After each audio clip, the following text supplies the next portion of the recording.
Are we? Well, We're back on a Saturday, which means I get overtime pay. yeah, there's a lot of that in this program. So, yeah, we were talking about legal things. I expect 2.5 times my normal usual salary. Okay, so let's see, 2.5 times 0 is? Still 0. We went But to Michigan State. I'm just wearing the shirt. We lost Jeff for today. He has the sense to be in Elsewhere. On the beach. He's on the beach. Yes. He's on the beach where we should be, except it's I was on the beach last weekend. That's true. That's in true. Maine, which was quite nice. Well, we're back. So we're gathered here today on episode number 327. 328 or something. We just never know. Of your favorite Innovation Blab. No, I don't call it that. I call Failure the Podcast. Yes. You can call it whatever you want below the line. I'm above the line. There you go. Right. This is an above the line matter. Below the fold. Okay. When people say, what's your podcast call? I never say the other crap. I just want to be clear. It's like Innovation Lab, but it's the Blab. Yeah. Okay. Just drop the B then. So Seth is our guest. Then it will be Innovation Blog. Have you met? I just met him now. It is Dr. Seth Powsner. Look, how do you like that? It looks there's no shortage of Dr. Powsners. That's right. That's what we were talking about before we went live. Although a couple of them have left us, and that's unfortunate. And I've heard many stories about your guys' parents, so they sounded like wonderful people. But Seth made the mistake of listening to the last one, the last podcast. That was the first and the last one he listened to. Yeah, well, actually, just for what it's worth, I like the one on Polaroid. Of course, that was the only good one. That was number 2. 2. You were number 1. I was number 1. Right. And then Sam Leggero was number 2. That was the only one we actually did on failure. No, Greg Bellinger. I don't know. Fish guy? Oh, that's right. And he's coming back next week. He better fail again. No. Or he'll just blab again. Bad timing. Actually, if we drop the B, it'll be Innovation Blah. Blah. That's more accurate. Or Lab. So which B? No, wait a minute. Which B would you drop? I didn't tell you this. I didn't tell you. Seth listened to the last one. It was the only one he listened to. Yeah, I said that. And he commented, texted, and said, I don't like it. It took 24 minutes for you guys to get to any point at all. And I said, well, that's good for us because we typically get to no point even by the end of the podcast. So 24 minutes was pretty good. Actually, he texted me and said, shave some extra lithium into your brother's into your coffee. Yeah. Okay. So that last one was on. I'll argue. Is it lithium? What should we be properly using? Yeah. What should we put in? Like a nice Parmesan. I'm not sure your insurance covers that. Oh, it's on me. Private pay. Well, okay, so the last podcast was on failure in healthcare, and particularly a breakdown. 1 in 10,000, that's right. Anyway, whatever. I'll argue that was 1 in 10,000 per stage gate. Brilliantly written blurb for the blob. Better edited. So the point was... See, it's no better live. This is just actually... Yeah, it's probably it's a worse experience well, he can't now. actually get a sandwich. True. Okay. Well, we could get them when the store's open next door. That's true. So welcome. Oh yeah, hold on. Thank you for coming. You're killing me. I know. I'm trying. You're killing me. It's Saturday. What do you want? I was trying to move on. Okay. Okay. What are you trying to say? The last episode was on failure in healthcare, and more particularly. Doesn't this become the last episode? Well, the prior episode. And more particularly on the failure in the delivery mechanism, not the delivery mechanism, but the mechanism by which product, which is drugs, are made, and specifically the lack of incentive given the third-party payer system, that is payment by insurance companies, the lack of the incentive for drug companies to bring to market what turn out to be usually expensive cures, where they can make more money, and the insurance companies are more inclined to pay for treatments as opposed to cures. Difference being, in my mind, and Seth, we can actually let Seth say something. Maybe. Why bother? Why start now? Yeah, true. But cures as opposed to one-shot deal versus treatments, which is monthly, and the insurance companies feel better. Seth listened to that, and I don't know if he was outraged or not, but thought he had something to say about it. Well, I think, according to you, Seth said, we'll just talk for you. Yeah, we're actually going to make you into a hand puppet soon. We'll let you know when it's time. Oh, we didn't start recording. Shit. Yeah, okay, that's... okay. Even on a Saturday, I've got to listen to this beautiful... You told me that he was outraged and said, this is a big problem. Oh. That's why I came in on a Saturday to the Innovation Blog. Seth is here. We can ask him. Oh, look at that. Oh, welcome. Okay. In 10 words or less. This is why we don't get paid for this, because no one would pay us for this crap. Yeah. So what is your thought on all this? What is your... Number one, do you... Who are you? Number one, who are you? Oh, we've got that. We'll put it in the show notes. We know that. We'll put a show note. Just look for the one person in the show note who's not us. Hold on, Seth.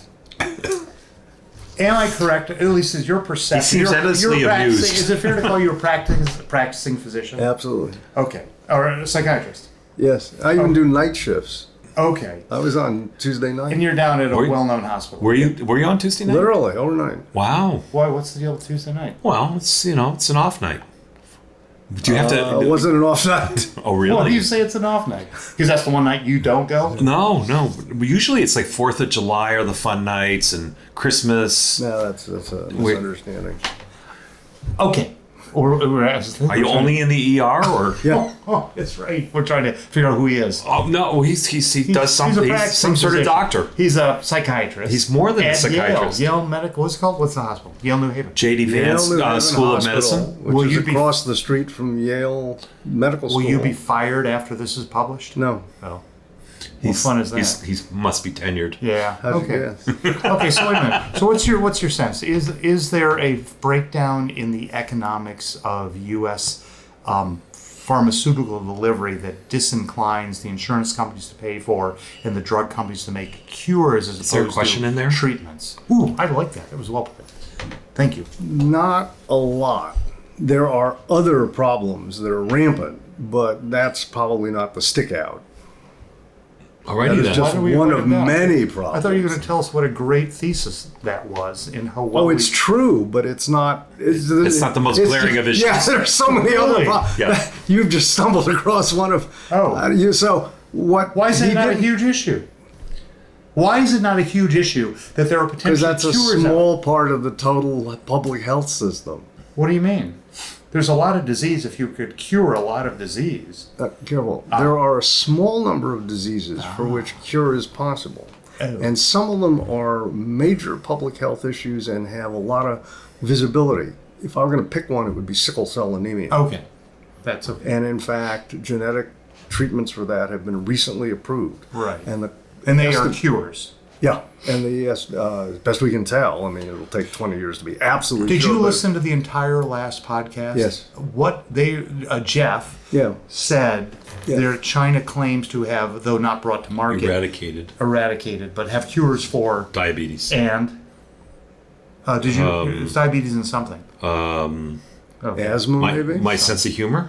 Oh, that's. It was probably asthma. Okay. But I think so. I will believe that when I see the actual data.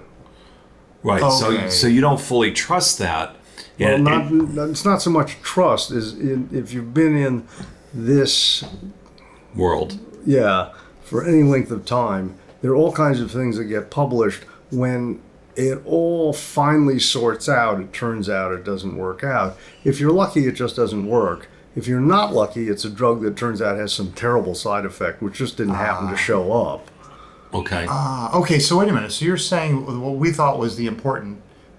what was it? We took the lead on a very important story. Turned out to be not an important story. No, I think... Well, no, I wouldn't say it's not what important. He's saying. It's just not... It's the tip of the... It's a tip of the iceberg. It's an iceberg with a bunch of tips, and that's just one of them. Here's what he says. This blurb just wrote itself. An iceberg with a lot of tips. Yeah, don't give it. Yeah, okay. So what's what name? Now that I'm writing the blurbs, I have to kind of search for my brain moments. So what are the other issues? What are the other tips of the iceberg? Well, I'll go to what I think the iceberg is, which is we have a healthcare system in this country which is not particularly oriented towards public health. It's oriented to what it's oriented towards. And the underlying problem is we don't all believe we're in this together. All right. Whoa, wait. Before you say that. That. What does that mean? Yeah. Who's the we in that and who's scenario? The public? And what's So we is the entire U.S. population. Okay. Including Trump or not including Trump? I won't go there. Mandatory political comment number one. Okay, yes, okay. Right. We had to get that in. Although I did say J.D. Vance because he's a what'd you say Yale. What'd you say? I said he went to the J.D. Vance Medical School. Yeah. But he was in the law school. That was the other side of campus. Okay, go on. Okay. You were saying? So there are all kinds of things which are health, which it's not obvious we're in it together. So, for instance... And I'm sorry, you didn't tell. Public health means delivery of health to the public as opposed to separate, paid for by wealthy enough individuals. Exactly. Private care. So that's as opposed to like concierge medicine, which is a... just to make it clear, because what few listeners we have are probably like us. We lost the rest just right now in this conversation. Right. But they're probably using their employer provided. Is that part of public health? Or no. Most of that. What is public health?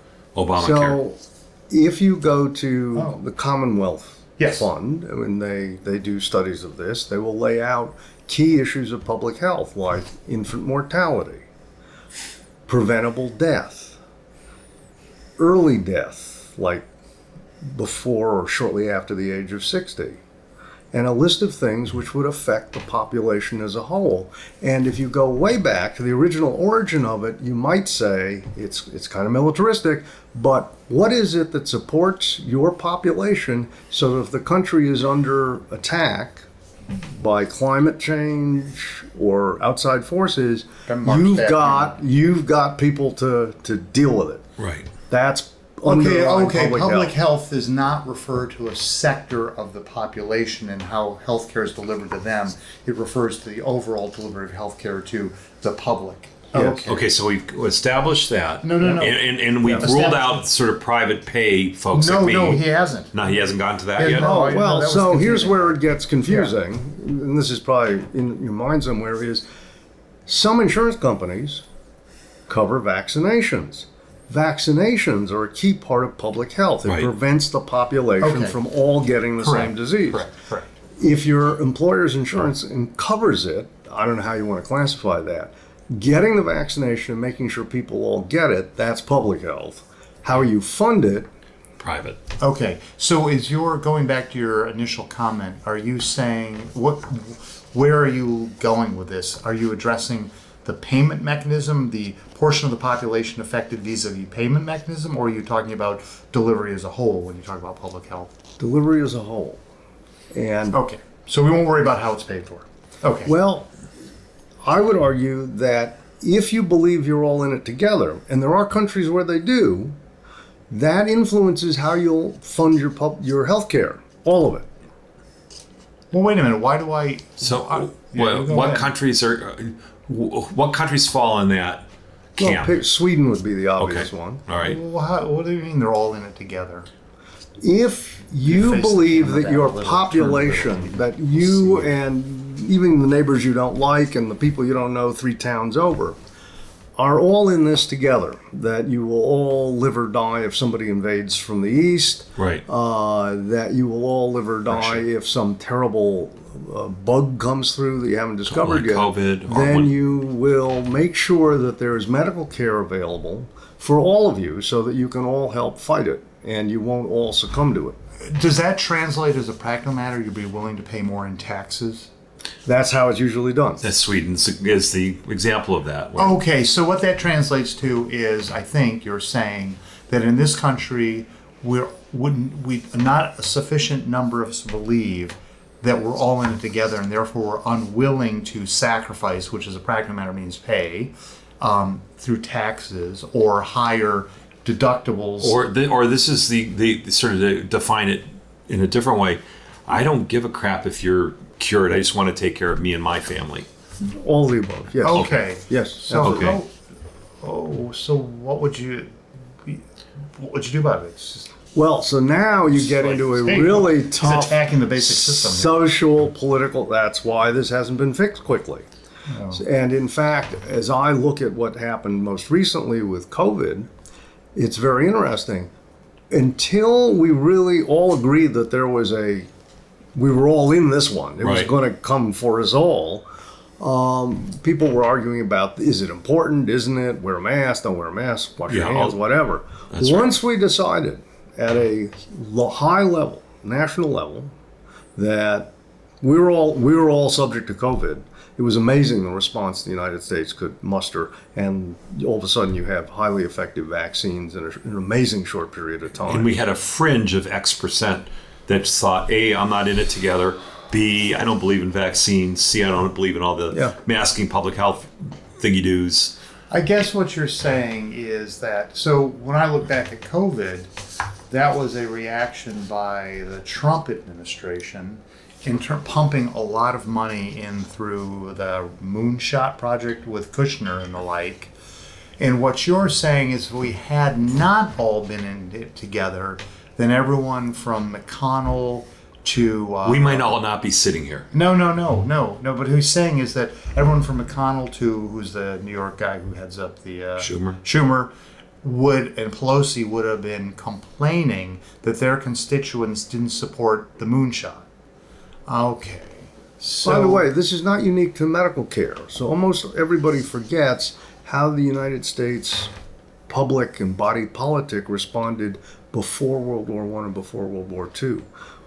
The history we like to see in the movies is we decided we were on the good side and we were going in both feet. And no, there was a bunch of time before the body politic of the United States said, yeah, we got to get involved in this conflict.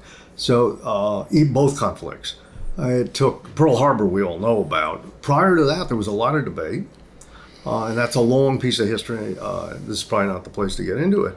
But this is an issue for the United States, and I would argue goes to fundamental cultural issues in the United States society. So would an example of this, an outlier example be, I don't want to follow your traffic laws, they don't apply to me, or as a sovereign citizen, that level of, I don't want anything to do with you, I live here, but I don't.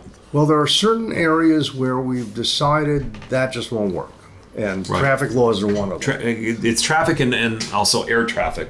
Yeah, there's certain ones we've for whatever reason. And by the way, that might actually be interesting. Coming back to the underlying question, what do you need to change?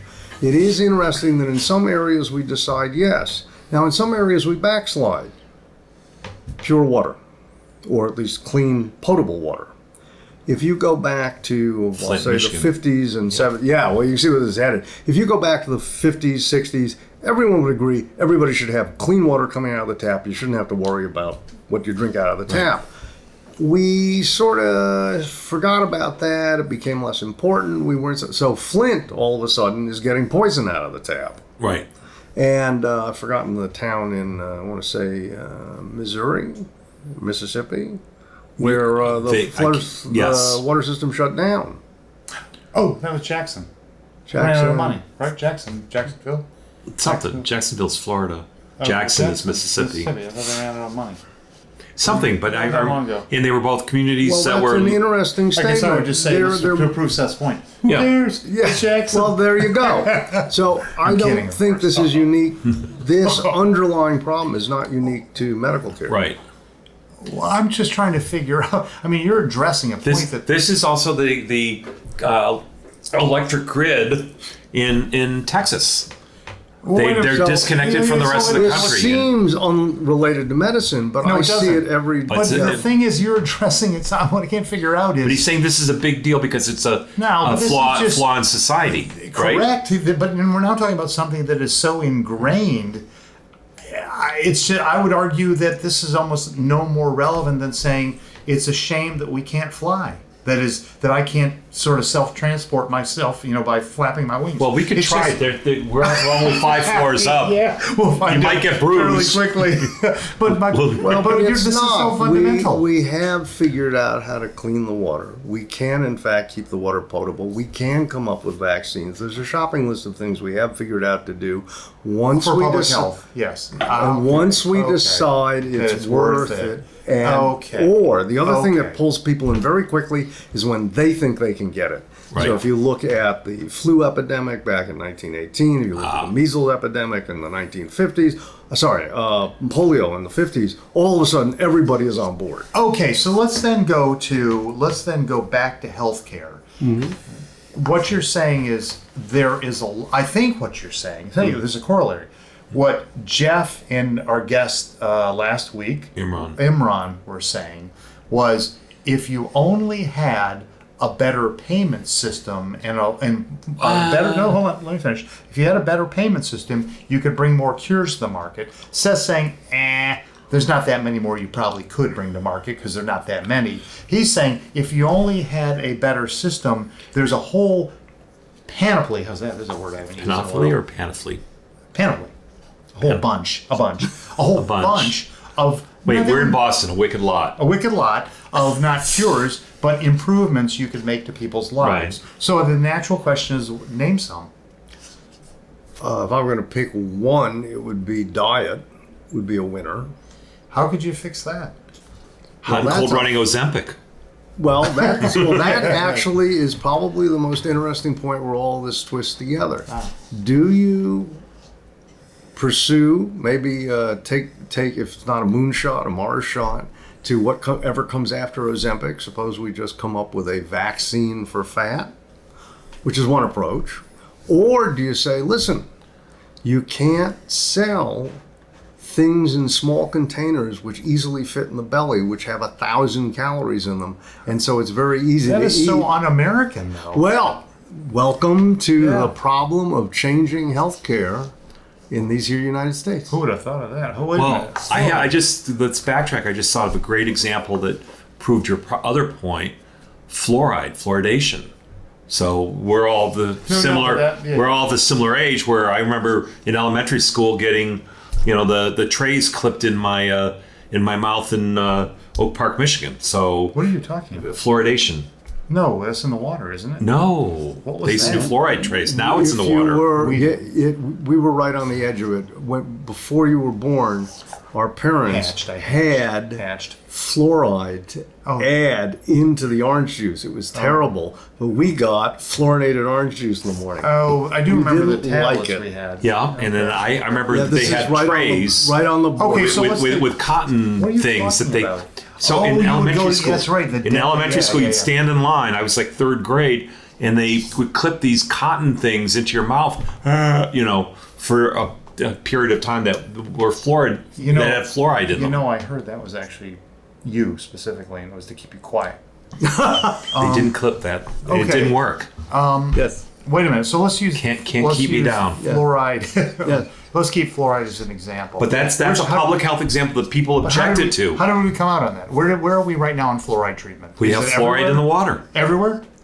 My understanding is it was almost everywhere, essentially everywhere. Except for Flint, Michigan. But for reasons that I don't fully understand, the switch by many people to bottled water has caused an awful lot of people not to be getting their fluoride. Different issue. Okay. But that's an interesting but it comes back around. Okay, so let's say it comes back around. So you're saying, for example, that if we decided as a society, U.S. society, that fluoride was important and teeth are important and health diminishes rapidly in or obesity, lack thereof. Hold on, we'll stay on fluoride. That fluoride does matter. Then you would say we would mandate that just like salt has iodine, we would mandate that water sold in this country in any means has fluoride. Exactly. And by the way, we've also done it with thiamine in bread. Oh, interesting. That is mandated. Okay, now what disease does that cure? Scurvy or something? Not scurvy, but one of the related diseases. Okay. You were in the right ballpark. Okay. He's always been in the scurvy ballpark from what I've heard. Your other brother talked about the scurvy ballpark. Did he? No. He was a victim on this podcast, remember that? I remember, we were talking about that. That crappy room back there. That's right.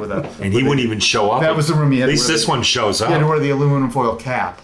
It was the podcast room, so he had to wear the aluminum foil cap so you didn't hear the sound coming down from to be as unrelated as you guys get, back when I started in emergency psychiatry, irrelevant. Yes. We'd get a certain number of people in with aluminum on their heads to keep the radio waves out. Oh, well, if they came to that room, you wouldn't laugh. And that stopped. Why? As best I could tell, because everybody got used to cell phones and Wi-Fi. Oh, interesting. That is weird.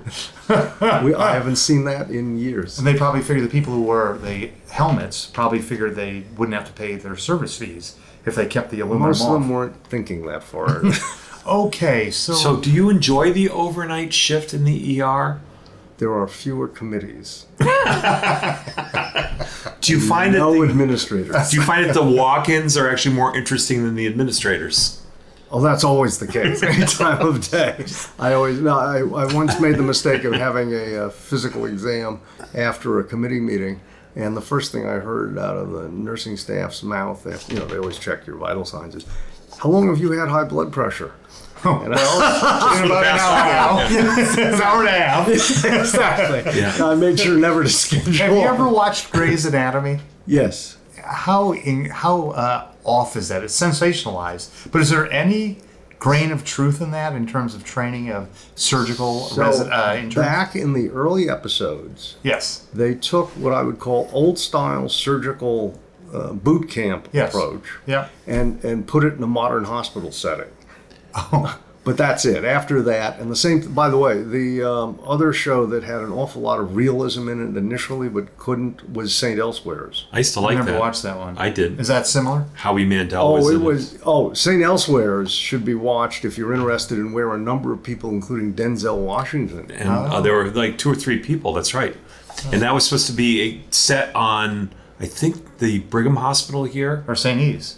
Not St. It was one of the hospitals here in Boston. But it had a Saint. It was called Saint something. Yeah, St. E's. But it was but I think it was actually centered on what used to be the Peter Brigham Hospital. Okay. Oh. So to give you an idea, I like Sandra Oh in this other show. She's very one of my friends got me on Netflix some early episodes because I wanted to look at them. Oh, which one? I couldn't, of St. Elsewhere's. Oh. I couldn't stand it after. I couldn't even finish the second episode. It was too much like my own training. Well, anyway, the only thing they didn't have was any physical fights between the house. Well, Grey's Anatomy has turned into a. We went to the Royal Medical School, clearly. Both of them became soap operas. It was very interesting. Yeah, I was going to say, we're just starting season 4, and it's a soap opera now. Yeah, and that probably says something. I watched the original. No, I watched that one, St. Elsewhere. Okay. But I don't watch Grey's Anatomy. Grey's Anatomy is a soap opera now. I don't think day after day in the hospital is entertainment. The entertainment value wears off for most people. If it didn't wear off for you, you'd be a doctor. Right. Okay, circling back. Yeah. So that you've got an interesting thesis. Because really everyone's just writing grant applications all day. Well, and treating people.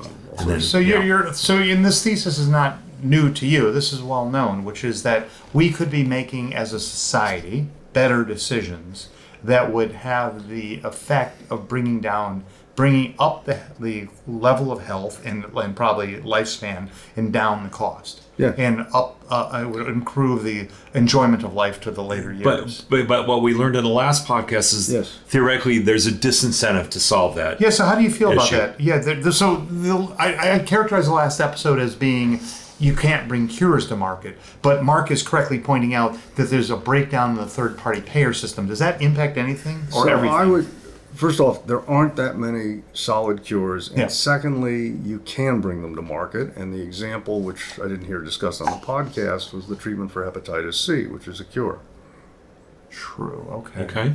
At about 25,000 a cure. That's which might be considered unreasonably high. It was initially, but that's march forward. Hey, so how did that work? So let's go back to that. So let's say, when was hepatitis C cured? Would you say? It was before the drug was available. Drugs were available before the pandemic. Okay, so recently. Yeah. Okay.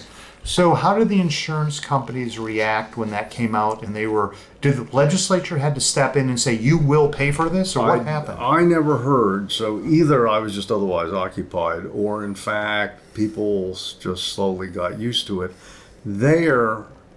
Everybody had to think through, well, okay, you could say it's too expensive to treat this person, but they're going to remain somewhere on your cost list. Right.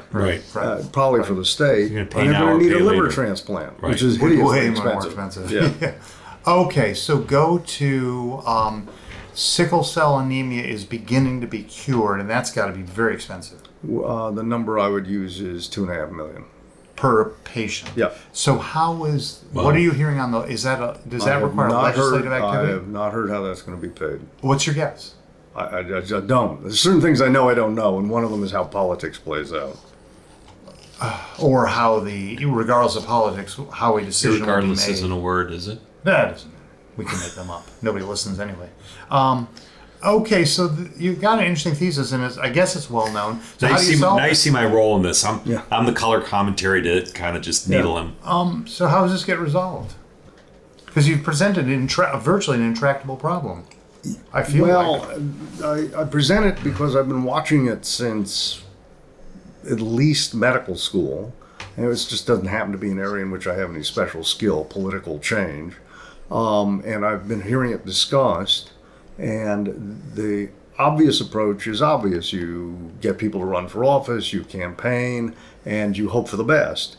And sometimes it works, and sometimes other things happen, like turns out some innovation reduces the cost of the treatment, or all of a sudden the populace makes a declaration. I'm thinking specifically about your suggestion about improving diet.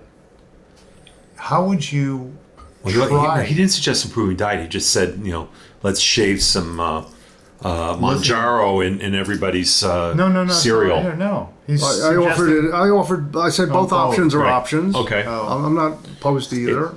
Well, how would you propose that even happen? I don't know, but I also, again, amongst the things I've discovered I don't understand, and I'm not sure anybody does reliably, how do you shift public opinion on things like, we're talking about diet, but what about smoking? Right. We've succeeded in smoking.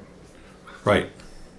And the very interesting things were done in California, where they were able to get the media industry, who has a much better sense of how you connect with people. They may not be so good on science, but once they decide they want to get a point across, they're kind of clever about it. So there's no smoking on TV. There's no smoking in films. Well, it was pointed out to me by someone who was out there in literally in public health, had a public health position, that it required a campaign. It involved people who were what we would now call influencers. I don't know what you called them back then, who did things we call them hosts of Failure the Podcast. Okay. Who can we influence? Who had messages, among other things, on billboards. He described passing a billboard and saying, should I understand what that's saying? I mean, he could not make any sense out of what this well-known figure was communicating, but it had something to do with smoking. And the younger media person with him said, nah, it's not for you. Right. Where does gun control play into this? It's the same thing. It's a public health issue. Well, but it's the only overlay with the political. Well, gun control has one other layer, which is the Constitution. And that's not just a fluke. If you study more European history, and particularly English and Scottish history, you're not so surprised something like that ended up in the Constitution. But I bet the framers of the Constitution would have written, is one of the amendments, would have written about food had it even occurred to them that you might try to... They had wooden teeth. Well, actually, that brings up an interesting historical point. We probably didn't have so much of an obesity problem prior to the post-World War II era. Because we didn't have high fructose corn syrup. Well, the way I would look at it is, in that amazing era post-World War II, where all kinds of things were happening in the States, we figured out how to make more food than anybody could eat. Right. Not that we were short before, but we were... I don't even know how you begin to address this issue, which is what Seth, I think, is saying is that from his vantage point, the vantage point, I guess, in general, of practicing physicians, an awful lot of people are walking in the door of the emergency room who probably shouldn't be, but we've got no fix and we have no appetite, isn't that funny, to fix it. I don't even know what you do to begin to solve this problem. Short answer is yes. You can find a lot of physicians who will agree with that. Right. What do you do? What do you guys talk about it? How are we coping? And are there any, if we spot a quick fix or something we think we can influence, we do, but we're at the wrong end of it. By the time you come to us, it's a little too late. Okay, so let's take diet and let's go to Ozempic. How do you feel about that? Or how do physicians in general feel about Ozempic and things like that? It's not a cure. That there's a general response. I mean, I haven't heard a single one say, "Oh, that's terrible. You should ban Ozempic." I haven't heard a single one say that. Has anyone said it's a great idea? We're all in favor of people not being as sick from being obese. if it has no side effects long term, and enough people can take it, I guess it's good. We're still early. I don't know if anybody's going to say no, you should outlaw it. No, I don't know if he's going to take that position. Wow. But you can't mandate its use unless, again, you shave it, into everybody's orange juice. But if you made it easy enough to take, so you could just go down to the local CVS. They're talking about making it so that it's oral rather than, you stab your thigh every week. Is that right? Personally, or this stomach. is purely my own view of watching medical progress over the years. I would check back in 10 years about the side effects. I don't think they're hiding anything. There are all kinds of things we've discovered. If you wait long enough, you find there was some other issue. But this is actually, Ozempic's been around, hasn't it, for quite a while, or no? Not in heavy use. Oh, but it has been used. Like 5 years. It's been around for long. I know. No, I'm agreeing with you. Yeah. It has some unpleasant abdominal effects, they say. So I'm not on it, clearly, but no, it could work out great. I'm not for or against. I'm just saying I'm not going to jump in one way or the other. Well, let's go over to, was it Sweden? You said they had a better healthcare. Do they have a king? Is that the benefit? That's not why. It has nothing to do. A grand ruler. They have a king the way England has a king. That's not the issue. What are they doing right about this? Well, first off, they do believe they're in it all together. It's a smaller country. It's more uniform. Right. It's been around longer. Well, all of these things are factors. If you start looking at what's the difference between American culture, there's United States culture, and European culture, these are the things you start to recognize. First off, Philip Slater, Pursuit of Loneliness, points out that we're a country of immigrants, or to put it another way, people who couldn't deal with everybody else, so they moved. Right. And we kept that up pretty much until well into the post-World War II period. The standard line was, you don't like it here, go somewhere else. Get out. And the West was usually available. We finally filled up a lot. You can still go to Wyoming, there's a lot of land there, and Alaska. But I think Idaho, too, has some open space. There's not that much space in Sweden. There aren't as many people, but unless you want to be up where it's really cold, you've got to deal with the people around you. Yeah, I still see... Holland is the extreme, and surprise, surprise, right, there's not much to Holland. They are one of the top-ranked healthcare countries. They are all in it together, and they know it. I mean, they've had flooding altogether and so on. So But then you start to get into the political thing, which I'm not going to even. What do you mean get into? You're no, but into the kind of the topical, Trump versus Trumpism versus Democratic stuff. I don't think the current politics, which is it's just a blip on this. This is a long-standing. No, pattern. I get that. This has been going on since before we were born. Okay, so let me ask you this: what, other than COVID, I guess we've already reviewed it. Where we've decided as a society to act? What were the motivating factors? COVID is one of them, where we could see we were losing people left and right. Well, the other epidemics, flu back in around World War I. There was the polio epidemic in the 50s. True. Which, by the way, didn't damage so many people, but the damage was really caught your attention. Yeah. Another interesting variation on that I read is they talk about Chicago and cholera in the late 1800s. Now, I don't know how many of the listeners know that. I was in my teens. Yeah. They turned the river around. Oh. The river flows the wrong way in Chicago. I don't doubt it, but okay. Really? And the reason is it used to flow out into the lake like all rivers do. and like most population centers, they used to dump their sewage in the river, and so it went out into the lake. So now? Well, unfortunately, before it got really bad, someone else said, there's great water in Lake Michigan. It is nice to swim in and so on. Yeah, so that's over. Oh yeah, the thing. They put talk to the hand. They put water inlets way the heck out. Well, one bad stormy season, the sewage made it out to the water inlets. And? Well, that's how you get cholera. It's a oral fecal route. Oh, I see. So it got cycled back in. Yeah. Now, here's the interesting twist. According to the reports I've never wanted to be in the room with the word fecal being uttered. Yes. So what I read is that's the story, and that really motivated people to say, we got to do something different. And it being the late 1800s and Chicago, they decided what they'd do different is they make the river flow the other way.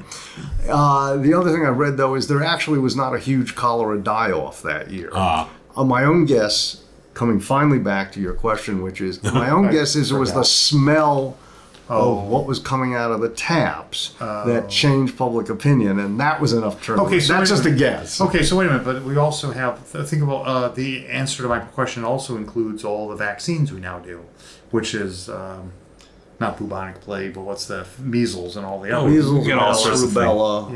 Yeah. Right. Okay, so what are the motivations behind those that aren't behind the fat epidemic? What is it that the fat epidemic is missing? Yes. Well, it's fun we believe we have control over it. The food eating? Yes, that is, it's up to you what you eat for lunch. Correct. It's not up to you who you happen to bump into in the cafeteria. Right, or in the subway or whatever. And back many years, the early 60s, before rubella vaccine was established, you saw it, and it was not an abstract concept, and everybody knew from pictures what a fetus, what an infant would look like if they had defects. So you had rubella parties when I had to take our sister over 2 blocks over where someone was having a rubella party. Podcast, by the way. Yeah, okay. Amazingly. I'm sorry, what happened at a rubella party? Only rational Powsner. Say that again. What is rubella? Rubella, German measles. Oh, okay, it's a form of measles. Yeah, and it leads to horrible birth defects if you get it when you're pregnant. And one way to avoid that, without vaccines being available, is to make sure it party. Oh, I get it. Yeah. Kind of like what they talked about with COVID. It's like the bird flu parties we have. Right. Hopefully that new microphone picked up my cough. Oh, yeah. Okay, so food then is fun. And rubella parties sound fun, but food is fun, and you're saying Ted Cruz, for example, would not support. I had to get Ted in there again. Would not support taking away people. Me probably would not support taking away people's right to enjoy sugar. And yet, from your perspective, if they didn't partake as often, I got another big word in for me. Not really like that 7 big. letters, I think. If they didn't partake as often, you would be seeing less folks in the emergency room. I think so, but I took Amtrak up, and I was in a rush this morning, so I had to buy some food on Amtrak. Yeah. There were not a lot of options that didn't clock in at over 300 calories. And I'm assuming that's because people want to feel full after they eat. No, that's just, or cheap, shelf stable for 20, 30 years, whatever. This stuff wasn't that stable, but I think... Either are we. I think that has something to do with it. And something else I saw, it was very interesting, on the street at the hospital in the 80s, it used to be there was a hot dog vendor. Yep. Then there were some other vendors, and they served a small amount of food. And it was fine. And I could get a small box with a nice little lunch in it, and it was fine. I was no longer hungry and moved on.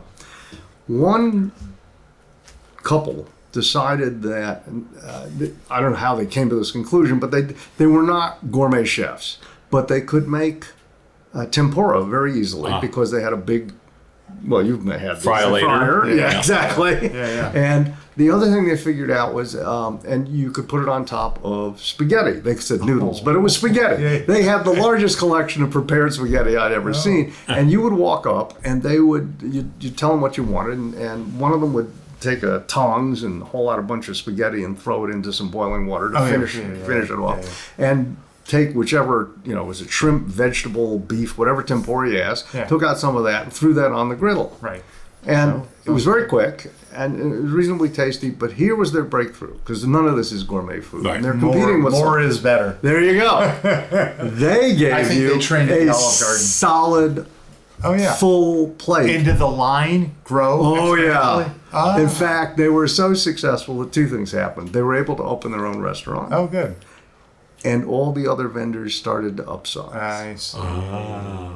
And in fact, I switched to the vendor I still use, because she would serve me a small portion. Everybody else, you walked up and supersize me. Yeah. Well, that's not the way they put it. They, instead of offering you a small box, you got a box that, as far as I was concerned, held dinner for two.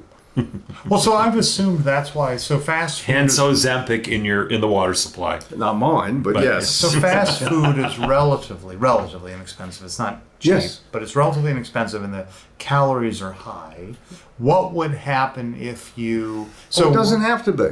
It's the amount you serve. So and the sodium that's in there. That doesn't help. But if you start looking at portions, and you'd have to run the experiment to convince yourself. You have to set people up in a setting where they're not confronted with what they're used to seeing at Burger King, McDonald's, all the other places, and offer them a smaller portion. And my guess is you can knock it down by a third, and if you didn't have any other things to measure it by, a whole bunch of people would walk out going, that was fine. No, but hold on. I guess the reason I've assumed people ate fast food, other than it can taste okay, is that, and what was it? Who was the former Surgeon General? Starts with a K. He was under Obama. Wrote the book, basically pointing out that the food companies are spending a lot of time studying how there can be a perfect mixture of sugar, salt, and fat. He started with K, not Kiefer. Kiefer Sutherland. Kessler, yeah.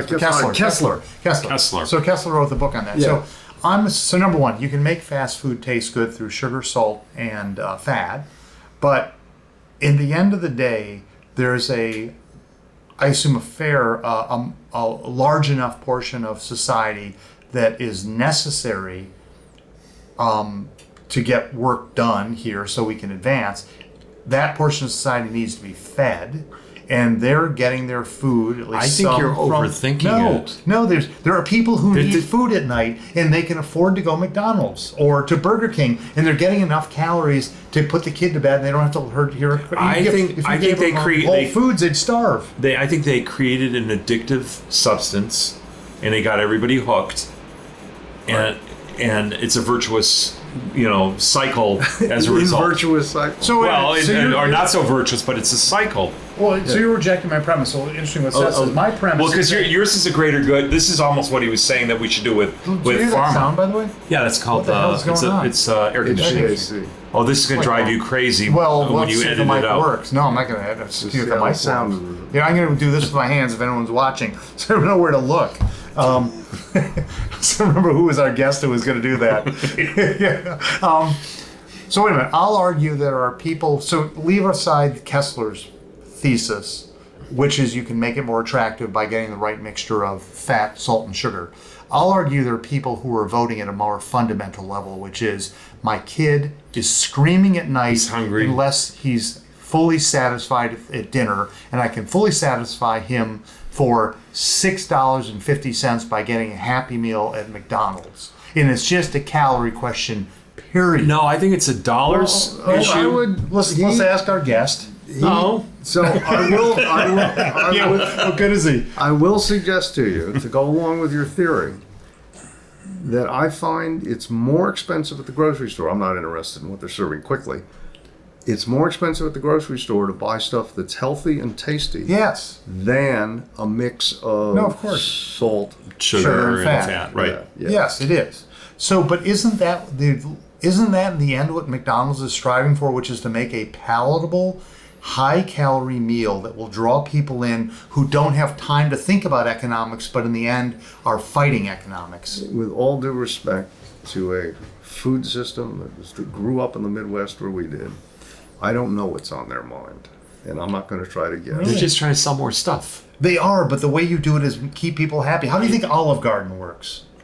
It's a shitload of calories for not that much money. I've only been there once. It's just huge plates of food with no flavor.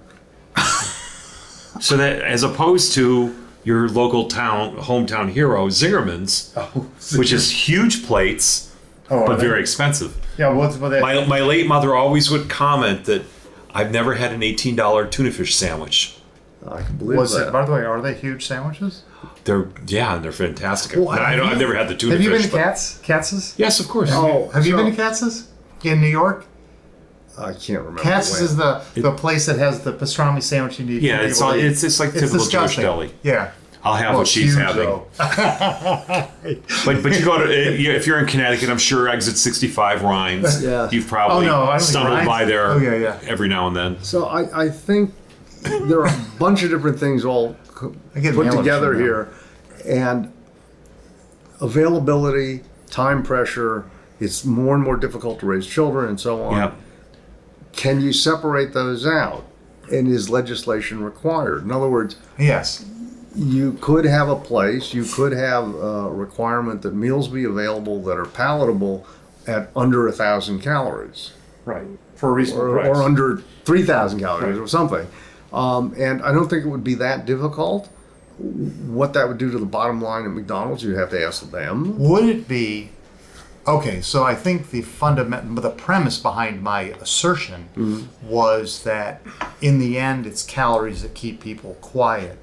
Is that not true? No, I don't think that's true. No. Oh, could you serve what was that thing called Soylent Green? That was the movie, but it was also it's also available now. Yeah, or Soylent Green is available. It's called green, literally. Okay, yeah. Soylent is available, okay. And it's pretty tasty. Okay, so could you? Does it contain kale? No, I don't think so. Could you serve? It's all chemicals, isn't it? Yeah. Okay. Could you serve Soylent Green if it tasted okay? Soylent Green does. Okay. It's chocolatey. Does it have enough? Oh, your point is that the calories may not be that high, and yet it's still satisfying. Yes, Soylent Green. I actually got it. Long story. Yeah. I got it. Taste tested it. It was quite good.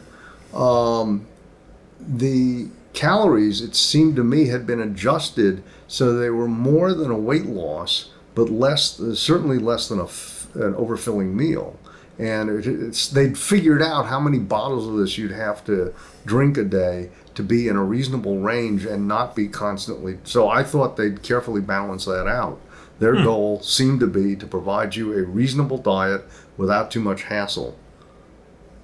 What would happen if whatever you're thinking? So I guess where I'm going from, and I'm doggedly stuck with this right now, is that if you could make enough calories available to people in a palatable form, and drinking chocolate constantly doesn't do the trick. No, it doesn't. That you might improve health. So does that mean what's that term? Minimum.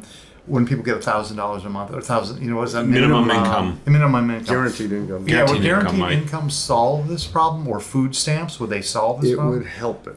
But you get back to the other issue, which is I don't want to pay for you, or I don't want to pay for them. Exactly. Or I'm in Massachusetts. I'm not paying for those Oklahomans. In this country, that is exactly what happens. See, you like how I listened to my own podcast while I was wasn't recording listening. Sorry, I was thinking about something else. So we're at an hour. Yeah. I have another, we're not going to mention his name, but I have another very good friend from Ann Arbor who's a psychiatrist. I hear his name all the time. Right. Okay. And when we get together, every now and then, he always shares with me the strangest or funniest occurrence. He lives in Barton Hills, by the way. I think he grew up in We'll talk about it after. Okay, keep going. Because he grew up in Barton Hills. I will not get his name is not Mark Thurman. No, correct. So the question I have, since you're actually in the ER, what is the strangest or funniest thing that has occurred that you can share with us? That I can share, yes. Without assuming HIPAA requirements are met. I do have one that I can relate.